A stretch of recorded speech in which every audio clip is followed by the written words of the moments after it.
Hello there. I'm Lexi, and this is the Prodigal's Purpose podcast. Today is not what I had planned. If you know anything about me, I love a good plan. And before every episode, I usually pray about it, and I kind of have like a theme going, if you will, or like a topic I really want to discuss. And I take some days, maybe even some weeks, and I pray on it, and I read scripture about it, and I take notes, and I just kind of like ask God and the Holy Spirit, like, what should I do? And I just kind of make notes and reflect and prep, and then kind of pour out my heart on this podcast with those thoughts and things in mind. And I had one ready. Like, it was great. It was cute. I did my history, and like, it was perfect. And literally last night, like, I'm making notes and preparing, like, okay, this is definitely what I want to talk about. This is what I want to do. And literally this morning, it just hit me. I'm throwing that plan out. Maybe I'll discuss it a different time. But the three phrases I use a lot for the Prodigal's Purpose, it's kind of like the slogan, is ponder the purpose, embrace the journey, and live the conversion. And those are like three kind of big facets and important pieces of our lives that we have to constantly look at and kind of see where we're at. And I kind of want to make it a little personal, which if you've listened to this podcast before, you know Lexi can get real personal. And I'm going to be bold, and I'm going to embrace my journey today. When we talk about embrace your journey, it kind of focuses on like whatever season of life God is calling you to, how are you doing it well? And it's not easy to do it well, especially if it's not going right? It's hard. But I've embraced the journey a lot. And there's other times where I want to swerve off the journey and get hitchhiked and go somewhere else. And I try to run away and pull my own Jonah the whale. And then I keep getting swallowed and spit out and reality checked by God. But I'm in a season where this isn't what I had planned. And it's hard. I love that control piece. I'm a control freak, and I love it. And like, it was like a domino effect, honestly. But in like 9 different sections of my life, a domino just kept falling, and it wasn't what I had planned. And one domino or one little thing, like, yeah, it hurts, and you run to God and you push through. But like, after you see the whole chain reaction of it and they're all down, it's hard to embrace that journey. It's tough. And I would say the last couple months have been kind of a season for me. And that's okay. It's okay. But I just had like a lot of things I couldn't control, and a lot of outcomes that I prayed really hard for, and I honestly thought God was calling me to not go the way I planned. I had career opportunities that I thought would work out that didn't. I had friendships that I thought were good and going the right way, not be good and not go the right way. I had, dynamics and relationships and social groups and things switch and shift. And, a lot of it was out of my control, right? You can't control everybody, even though I would love to. It'd be so fun to be a little puppeteer. And for me, the hardest part of that season is I really thought I was doing what God called me to do. Like, in the past, I'm just control freak, binders, and I tried to like outplan God. So stupid. I literally tried to outplan God. I'm like, no, like this plan is so bulletproof, Jesus, like you can't mess it up in any way. And then he just like threw it over a cliff. I love Jesus. Either way.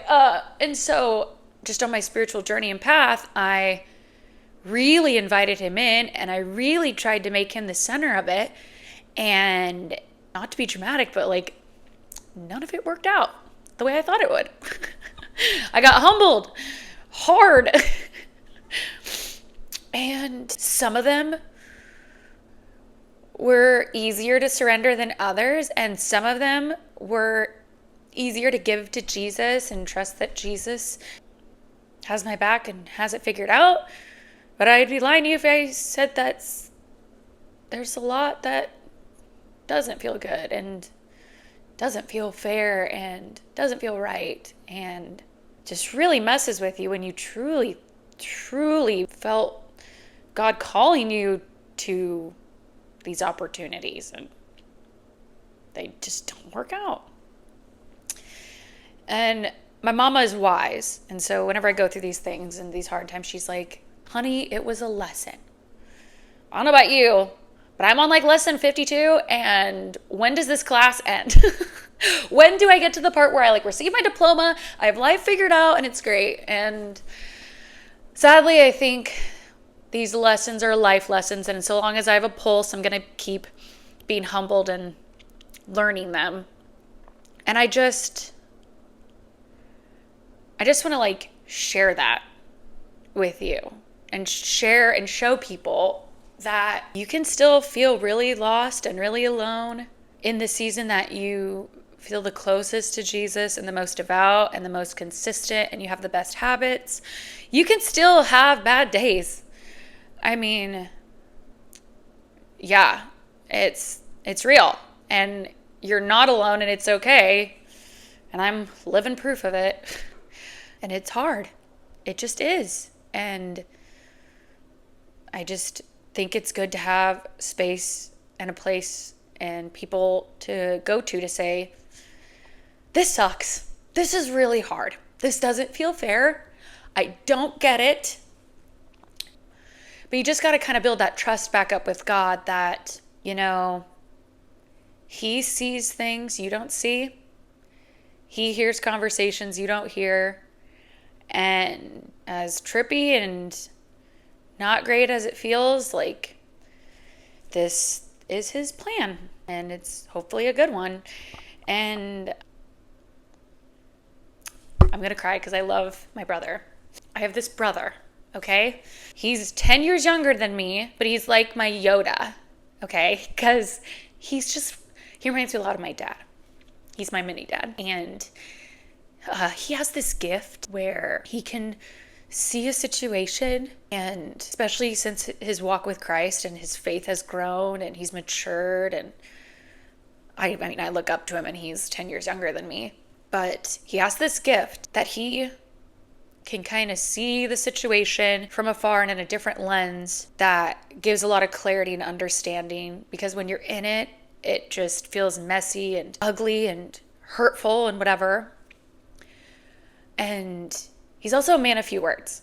He'll like walk in, assess the sitch. When the moment's right, when you need it most, he'll like mic drop, and then he walks away and you're just like, thank God, because I'm the one that rambles and never shuts up. And then like maybe in my 3-hour rant, you got like 5 sentences of nuggets, right? He's just the mic drop. And I remember, what was it? I was kind of like painting a face. And I'm doing a lot better, because usually when I'm not doing well or when I'm in a hard season, any living thing around me is my punching bag. So I have grown, and I've really used prayer a lot as my weapon of choice. And I've gotten better about it. But your family sees through that.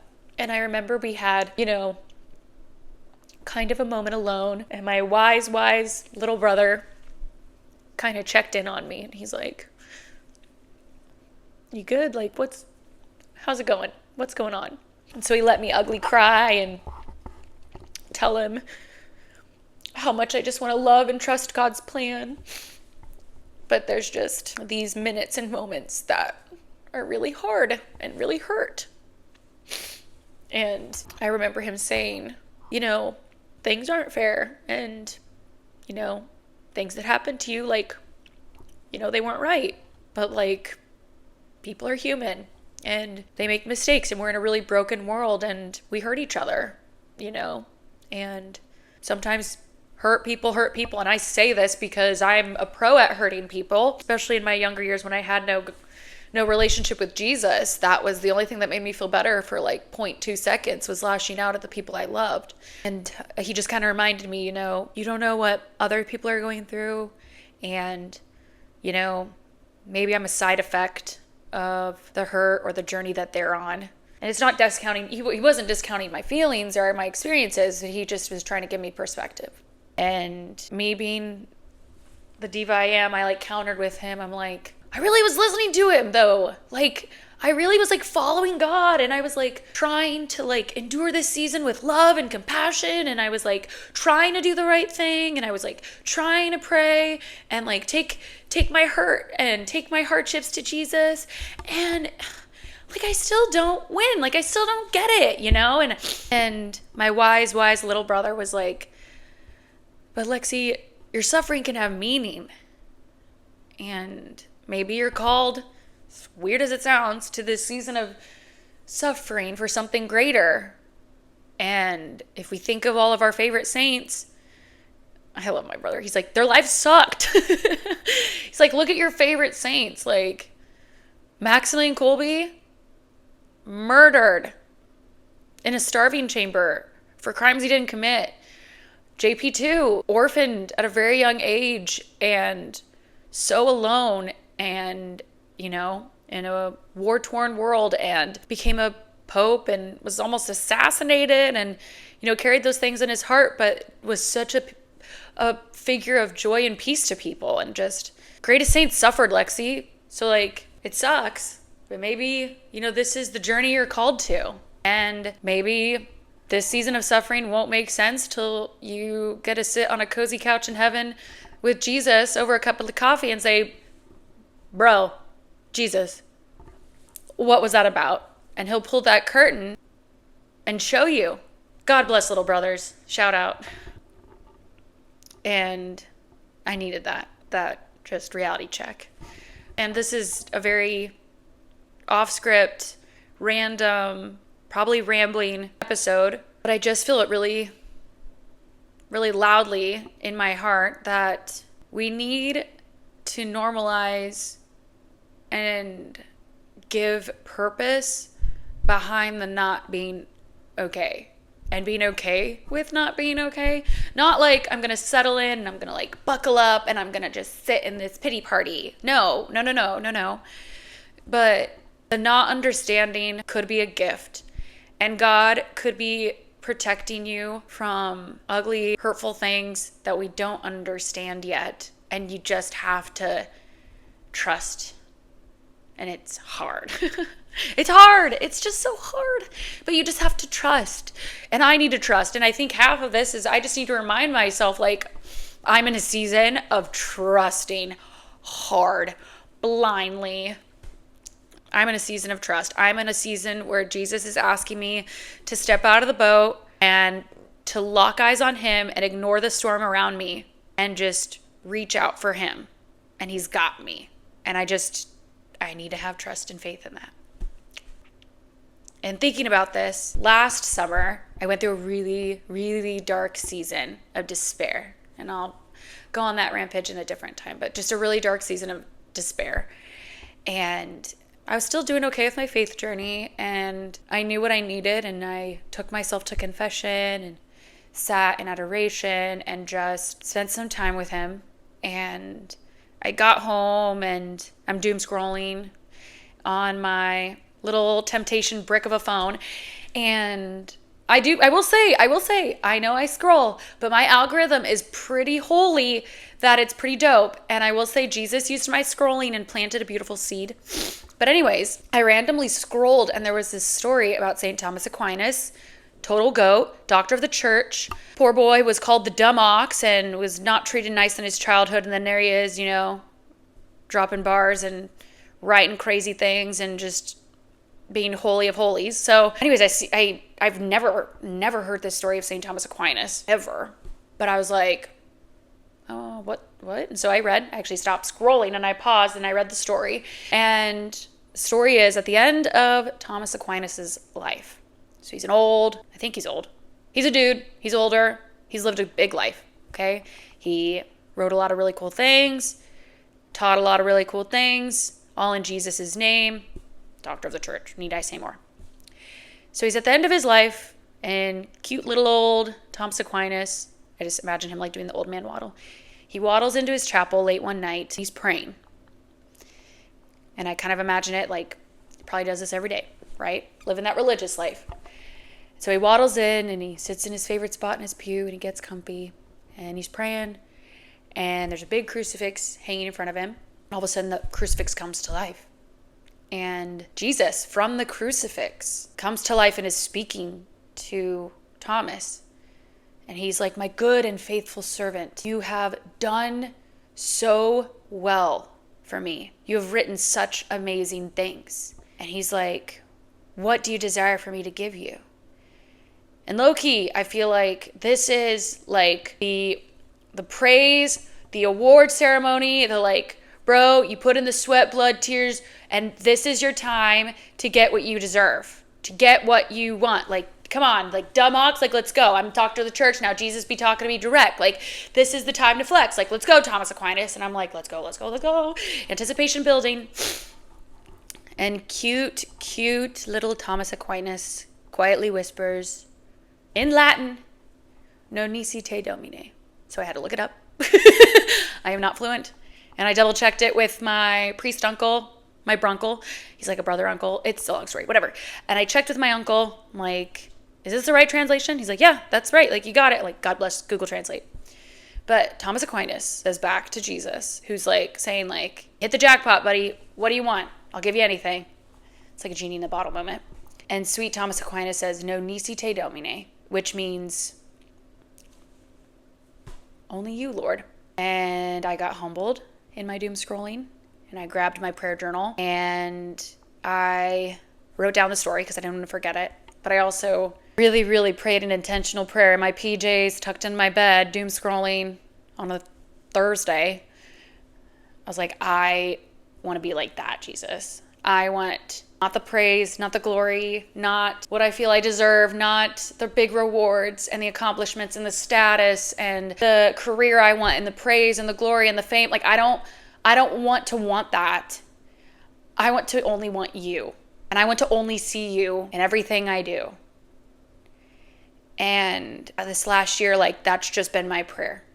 Like, every time I sit down and start prayer, I always say, no nisi te domine, and then I kind of dive in. And that's just kind of my recipe. Because if all I want is Jesus, then all my desires and all my plans and all my dreams, they're already fulfilled because I have him. And he wants me more than I even want him, which I cannot fathom. He wants this struggle bus, but he does. And reprioritizing and repositioning this dark season as a season of suffering where all I need is Jesus and I already have him. All my tears and all my anxiety and all the sadness and stress and worry that I've had about all those things I can't control, they just seem so small and so meaningless compared to what I already have. And so if you have experienced this, or if you're in it, I challenge you to embrace this journey with me. It's hard. I'm not downplaying it, girl. Like, it's rough, tough stuff, but I think it also is an opportunity to rise to the challenge and reprioritize your life. Because if Jesus isn't at the center of it, and if Jesus isn't at the top of your list, it will be removed, which I'm experiencing. It will be removed from your life. Or I've also seen where people think they have it all, and it will suck the meaning out of your life if you do have it. You know, the money, the success, the whatever, if Jesus isn't at the core of it. And I've experienced both, and I will say they both suck and they both hurt. But I'd rather take none of my dreams and plans work out, but I have God by my side, than the other. And that's a very bold statement, but I stand by it and I've lived it. So that's why I say it, because I'm one of those learners where, like, you say don't touch the oven, it's going to burn you, but I gotta touch it. And so Jesus knows, and I've learned. And so you just have to have faith and trust that if it's not his plan, he's going to remove it, because at the end of the day, all we really want, all we need All we need is him, because that's what life's about. So I apologize if this was a little bit scatterbrained or weird. I felt called to do it, so I did it. Sorry, not sorry. I really want to take some time and really say that if you are going through this currently, I love you and I'm praying for you, and God hasn't abandoned you or left you, and he sees you. But you have to come out of the darkness and come close into the light to him, to open yourself up and make yourself available to the love he wants to give you and how much he wants to handhold you through this. But I see you and I'm praying for you, because it sucks. It sucks. Like, I'm not downplaying it. It sucks. But please embrace your journey. And the best part about this journey is you're not alone. You got me and you got God, and it's going to be great. If this episode resonated with you, or maybe you feel like this is something a friend needs to hear, please feel free to share it.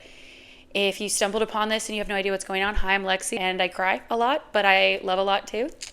And this was a little bit of a tearjerker one, but it's just, I'm being real. I'm sorry. Life's messy and the mascara runs sometimes, so sorry. But if you stumbled on this and you don't know what's going on, please pray for anyone going through this season. And please pray that this podcast continues to do what God wills of it. But yeah, I went rogue, and I hope you don't mind. But even just talking and sharing, I feel a little lighter today. And I'm going to take it as a dub, and I'm going to thank God that I have an opportunity to share the struggle with you and others, instead of, kind of closing it off and hiding it. Because that's where shame seeps in, and that's not what Jesus wants. So please, embrace this journey, because God has a purpose for it. And he loves you a lot. He loves you a lot. Don't ever forget that. So thank you so much for listening. And with that being said, please never forget to ponder the purpose, embrace the journey, and live the conversion. Thank you.